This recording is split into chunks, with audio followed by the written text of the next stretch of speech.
guys, you're watching Gamer Logic and I'm Mike Murtis. It's been a couple weeks since I've been able to do a video, and that's mostly because I've been really busy with my main job. It's the season for all our heavy work during this time, so I've just been really focused on that, and I got a few other things going on, working on getting my music studio restored and getting things finished up for my latest album. So it's kind of getting pulled in many different directions, I guess you could say. I'm trying to do some gaming stuff, trying to do some music stuff, focus on my life, and focus on my main job. So it's been a little rough, and as such, I haven't been able to do videos. I haven't really been able to respond to a lot of comments, as well as respond to the thank you comments that have been posting up on the main Gamer Logic channel. I got a lot of new subs who have posted a lot of awesome feedback on things, and I'd like to thank you guys very much for that. My new subs and old subs, of course.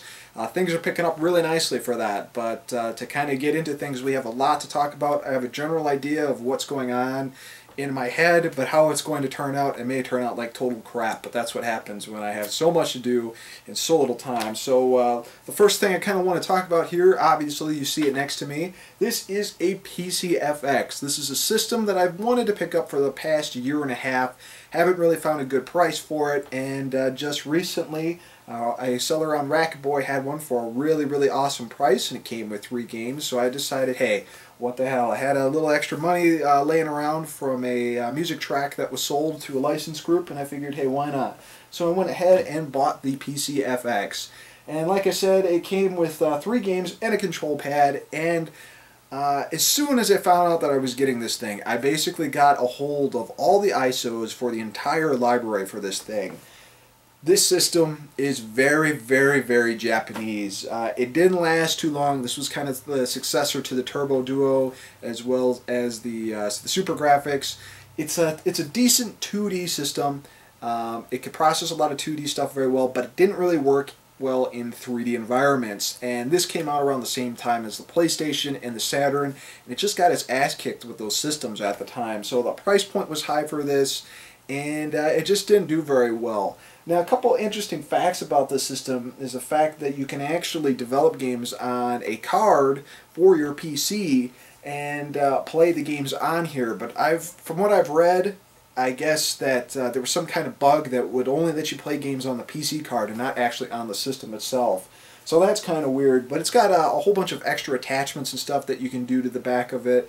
You can make this actually a SCSI DVD drive, or I'm sorry, a SCSI CD drive. This was 1995, I think, so I don't think we had DVD yet, but maybe we did. God, it doesn't seem like DVD's been out that long, but when you think about it, I guess it really has been. But a couple of cool different attachments. It can play karaoke discs as well as codec picture discs, which is kind of neat, though I'm not much of a karaoke guy, and if I ever was going to do some karaoke, I have a actual DJ setup that I could do that on. So not really needed, but cool features nonetheless. I guess we can talk about some of the games I've gone through and played. Obviously, I've played the 3 games that came with it, and the first one is Team Innocent, which may be a little difficult to see due to the way the light is hitting it. But Team Innocent is, I guess what you could call it, is really kind of a point-and-click adventure game.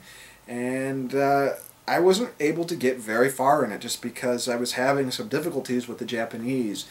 And again, that's really the point of this system. Is it's a very Japanese system. It's very anime-related, cutscene-wise, graphic-wise, language-wise. There's only a couple games that you can really play that you can get through having minimum knowledge of the Japanese language. And there's a few translated games. There's 2, I believe. There's Pie Carrot and one other one, but the name escapes me at the moment, unfortunately. But that's the first game. We got No Generation FX, I'm going to call. And this one, actually, I thought I played, but I haven't played this one yet at all. I still got to throw that in, but not really sure what this one is. It looks kind of weird. And the next one, which is, some say that this is kind of the benchmark of the system, and that's Battle Heat. Picture a Street Fighter game, but think of it completely interactive, all anime cutscenes, and you have a few options where you can press some buttons and you'll do some certain actions. It's kind of hard to explain. It's kind of like a tug-of-war kind of thing, and if you hit your meter right, then you'll pull off a successful hit, and if you don't, your enemy will hit you back. It's kind of weird, and you have to see it to understand it. I guess I haven't played it all of these enough to really understand it, but I do like the way that these are kind of set up. They come with really nice colored manuals, the cases are pretty decent, and they're very well protected. So that's kind of cool. But these are the 3 physical games I own, and as I said, I got pretty much every ISO that you could possibly find of the rest of the game library. And I've played a couple of things. I played Super God Trooper, which is pretty decent. I played the wrestling game on here, which is just god-awful. It kind of borrows the concept of tug of war from Battle Heat, but it's all women. It's All Japan Pro Wrestling, if I remember correctly, or maybe it's New Japan Pro Wrestling. But it just looks awful. It plays awful. It's not that good. Probably one of the worst wrestling games I've ever played. But overall, I can't come to an opinion on this system yet. Do I recommend that you should go out and buy it? If you're a collector and you're kind of on your last end of getting systems you really want to play, then this is a good idea. But I don't know how I feel about it yet. I definitely don't hate it, but I definitely don't love it either. I'm kind of in between and still searching out stuff. So once I play some more games, I'll probably come back to this system and talk a little bit more about it. So that's pretty much it for my new addition to the Gamer Logic system collection, and that is the PCFX.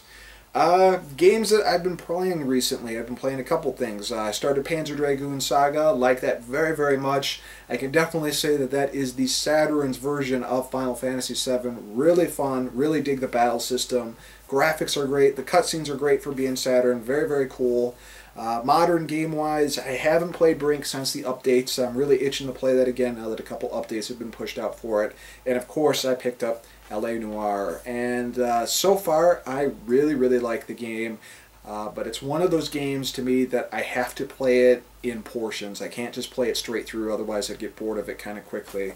I've kind of been doing like a case a day or a case every 2 days. And right now I'd say I'm probably about midway through the game, maybe a little bit more than that. Probably at the end of Disc 2. Now I did pick up the Xbox 360 version of it. I have a review copy of the PlayStation 3 version coming. But I will say that there are some technical issues with the Xbox 360 version. There's a lot of loading time. There seems to be some issues with the frame rate seems to chug a little bit during certain scenes, and then in other scenes it's fine. And I did have it installed in the hard drive, but for what it's worth, the game is very unique, very interesting, very fun. What I'd really like to see done is, if you're familiar with the show CSI, is CSI has had a ton of crappy games that came out for it, and I'd really like to see the engine of L.A. Noire mixed in with CSI for kind of a modern thing, because with the technology of CSI and with the game technology, I think they could make for a really great game. But who knows if that'll ever happen. But so far I'm liking L.A. Noire. You can expect a full review of it once I'm finished with it. I'm just taking my time on it. Other than that, that's pretty much all I've been doing game-wise. I haven't really had time for anything else. I do have a couple new figure pickups that I wanted to talk about, so let's get into that portion of the video next. And hopefully I got some cool stuff that you guys will enjoy. So here we go. So first up we got Ray from Evangelion. Funny little side note about Neon Genesis Evangelion. I always called it Neon Genesis Evangelon. I'm not quite sure why. I always watched the Japanese version of it, but it looked like Evangelon to me. But Evangelion, I guess, is the correct way to say it. But regardless, very cool figure. I was recently at an anime store up in Oak Creek, Wisconsin, Anime Fun Zone, and going through some things, I found Ray. And Ray is one of my favorite anime characters just because she's so mysterious. But she's kind of in her Eva combat suit here, and it looks like she's getting ready to enter an Eva for battle. So very cool, very detailed. Kind of like the fact that she's already on a base and she's got a stand, which makes it look very cool. Decent figure. I think I got her for about 19 bucks, which isn't too bad. And overall, very cool. She stands on my little shelf of various game books, so very cool. Also, while I was on my trip to Oak Creek and stopped in at the Anime Fun Zone, I picked up a couple of Tekken 5 figures. You know, I'm not a huge fan of Tekken, but these things were cheap, so I figured why not. I got both Nina Williams and Hayachi, and they're kind of weird. They have 2 different heads that you can put on them, and an accessory. Now, I'm not familiar very much with Tekken 5, so I don't know if these are like little bonus items and stuff you can pick up. But this particular figure set came with two different heads, one a normal Hayachi, and this one came with a head that had a construction helmet on and a bottle of wine, which I thought was kind of hilarious. So little interesting, but cool little figures nonetheless. And this was the other Tekken figure I was telling you about. This is Nina Williams. Kind of cool, decently detailed. She also came with a different head that kind of resembles a Catwoman mask, or like a weird S&M bondage mask. I won't get into that, but yeah, kind of weird there, but decent, and again, price low enough that I thought, sure, why not? Now, if you watched the live edition of last month's, or I guess this month's May edition of Gamer Logic Live, then you'll know I actually have shown this off once before, though last time it was by candlelight.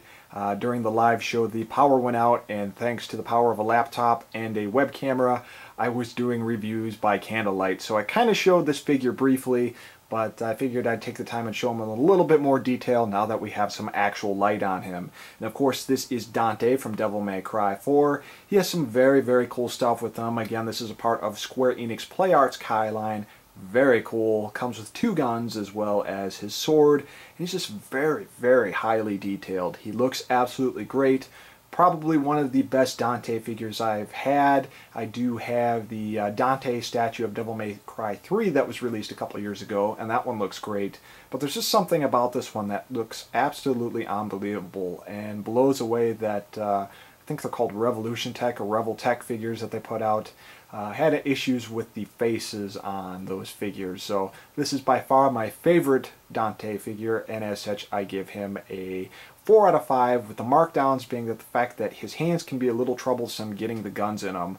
They have those little pegs that you got to stick them in, and I almost bent one of the pegs off. That's probably just due to my general inexperience, but found it a little difficult to get him to hold those guns without bending those pegs. But overall, very decent. 4 out of 5. Continuing the Devil May Cry 4 line from Play Arts Kai, we have Nero, and Nero again is just as detailed as Dante. All the way down to his Devilbringer arm, his jacket, as well as his sword and his face. Everything is highly detailed. He's highly posable. He just looks great. I really have to tip my hat off to the guys over at Play Arts Kai. They really took both the characters from Devil May Cry and made them look great. These guys look great next to each other when they're battling. Very, very cool. And again, I probably have to give this one a 4 out of 5 just because, like the Dante figure, this one has the issue with the pegs in the hands, and it can be a little difficult to get him to hold his weapon without it falling out or bending the little plastic piece that actually puts in for the handle. Kind of annoying there, but overall, very good figures. 4 out of 5 for both of these guys. Next up, we have a figure from the Bayonetta line of toys, again from Play Arts Kai. Now, I really actually would have preferred getting Bayonetta to this one, but I got this one for under 10 bucks, and after opening her up, I found out really quickly why it was only $10. And while the face is very detailed and the character itself looks pretty good, I have a lot of issues with this. I don't know if it's because of the way it's jointed, or maybe my figure is actually defective, but the leg popped off super easy on this, the right leg actually. Another thing is that this character actually, like Bayonetta, uses her shoes as guns, and as such there are extra gun accessories that you can slide onto her feet.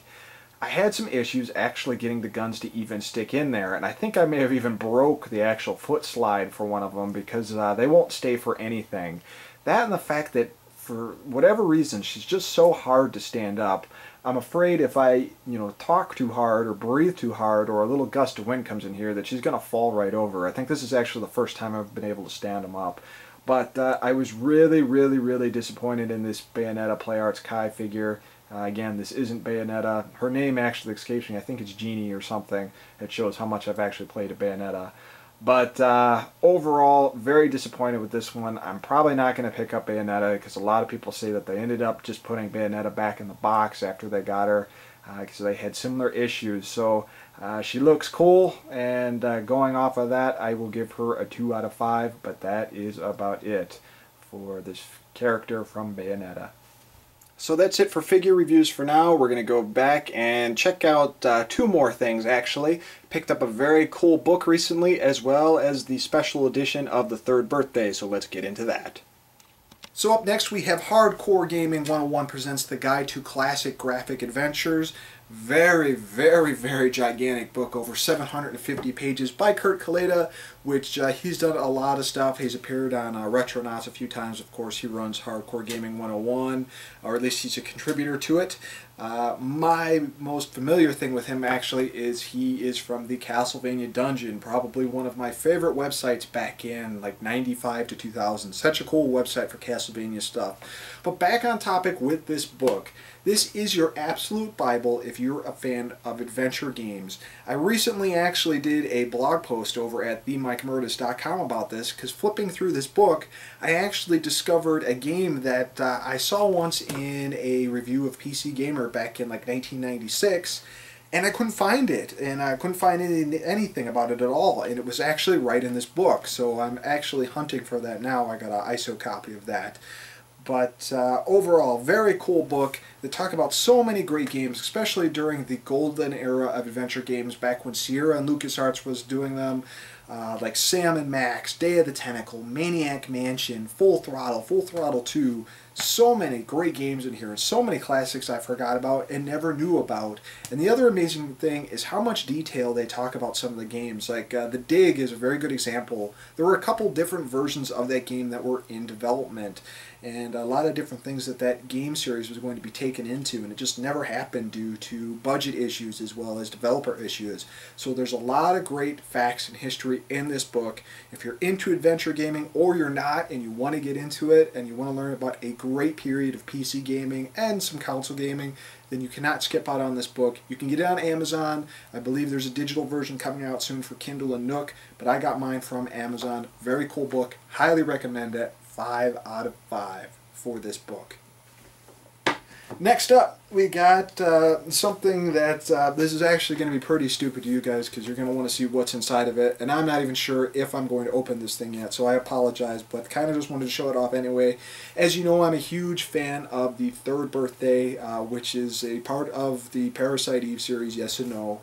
And we didn't get a special edition version like the folks over in Europe did. And I was able to get this very cheap, and it came on over. So this is actually the Third Birthday Twisted Edition, which comes with a lot of cool stuff. Comes with a handbook, or a hardback art book, as well as a couple lithograph prints of Aya and a lightning costume, though I do believe we got that in the North American version. I like this game a lot, so I had to get a special edition of it. I just can't bring myself yet to open this thing. I may keep it just kind of for a collector's item. You never know if it will go up in price, or I may just break and finally open it up just to get a look at Aya, so we'll have to see. But kind of cool. No reading on that, because it's more of just a thing for me. So if you're looking for a little bit more information on the Third Birthday of the game itself, of course you can see the full review I did on the channel. It was very, very defending the game because it got a lot of bad press. So next up, I want to actually go down to the arcade room and talk about 2 projects I'm actually working on. So let's head downstairs.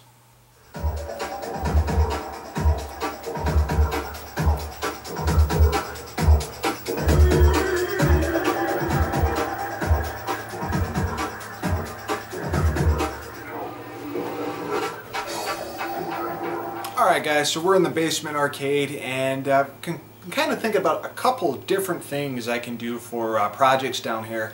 I was contemplating getting another arcade machine. Recently I picked up a Neo Geo MVS, a couple parts to replace my old one, and I had it set up in my Street Fighter cabinet.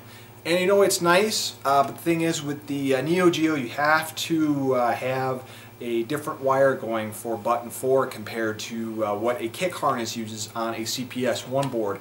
So it's kind of a pain, and I tried to myself modify my JAMA harness to get those pins wired up, and it ended up being a disaster. Those little pins and those things can be a real pain in the asses. I actually bought another JAMA harness, and as it turns out, the monitor that is in my Street Fighter cabinet is a little bit older, so it would require a lot more work than it would need to get a new harness set up on there. So I decided to hold off for it for now and just deal with it. Well, like I said, I was thinking about picking up another arcade cabinet, and then I really thought about it, and I thought, I bought the JAMA harness. I got everything I need for that wire-wise. And then I have the Neo Geo. I have the multi-game 161-in-1 as well as a couple cartridges. And I thought, why don't I switch my Space Tool, which I have set up as a main machine, to an actual JAMA cabinet? And in all reality, it'd be really easy to do. I would just need a couple things. 2 speakers, which I already have, a power supply to run the JAMA, as well as something to run for the monitor. And as it turns out, if you go to JAMAboards.com, they have an adapter where you can convert the output of a JAMA cable to a VGA. So I went ahead and bought that. So for about 60 bucks, I have everything I need to turn my Space Tool cabinet into an actual JAMA cabinet. And since my original intent of that anyways was to actually make it a 4-button setup, which it already is for Neo Geo games just under MAME, I figure it's the perfect opportunity for it. Of course I can leave the iPack and everything on the side as well as the computer if I ever want to switch it back to a MAME machine, but I figure for people coming over it can be a dedicated machine to Neo Geo carts. They're easy to switch out, and if I'm having parties, arcade nights, then I can leave in the 161-in-1 and people can really enjoy it. A few people have asked me about this multi-game 161. If there are other people who want to see a review of this, then just let me know and I'll do a review of it. But this is kind of my first project, and I'm hoping to get the components for everything to start wiring this up in the next couple of days. So it should be a lot of fun. It'll be my first officially built from the JAMA harness kind of arcade cabinet, though I do have a lot of experience with that. I am happy that I'm going to be able to do things a lot easier and just hook up a PC monitor to it. I'm actually curious to see how an LCD monitor sets up to it. So let's talk about project number 2, and if you're familiar, I have a jukebox that I kind of made out of a Cherry Matcher cabinet. It's got a nice sound system in there. I rewired all the buttons to work off a iPack, and it's just really nice when people are coming over for arcade nights or I'm working down here in the basement and cleaning up or doing whatever. I can just put some music on and it sounds really great. Well, I was looking around the internet and I discovered something that I was kind of familiar with but never really cared for it, and that is Visual Pinball. It's basically an emulator that emulates pinball games. A lot of people have remade famous games such as Swinger, Fireball, Black Knight, Black Knight 2000, the list goes on and on and on. And of course, digital pinball will never, ever, ever touch the physical basis and physical connectivity that a user has to a physical machine. But I figure for kind of just an extra thing that people can play, I can have the jukebox do the visual pinball stuff, which is pretty cool. Now I haven't decided if I'm just going to leave it so that one of the buttons does left flipper, one of them does right, and one of them does a spring, or if I'm actually going to physically drill in some buttons on the left and right hand side of the cabinet to kind of emulate what you get with a pinball machine. I haven't really decided yet, but as I'm working on both these, I'll update the progress. I'm kind of itching to get the Neo Geo working for the Space Tool cabinet, just because I have an arcade night coming up soon, and I kind of want people to be able to test it out and see what kind of issues I run into. So that should be pretty cool, but those are just 2 other projects I'm working on. And that's it, folks. Thanks for sticking with me if you started with me in the end, and that is going to do it for me for now. I'm Gamer Logic. Hopefully we'll have some more videos up shortly, folks. Peace.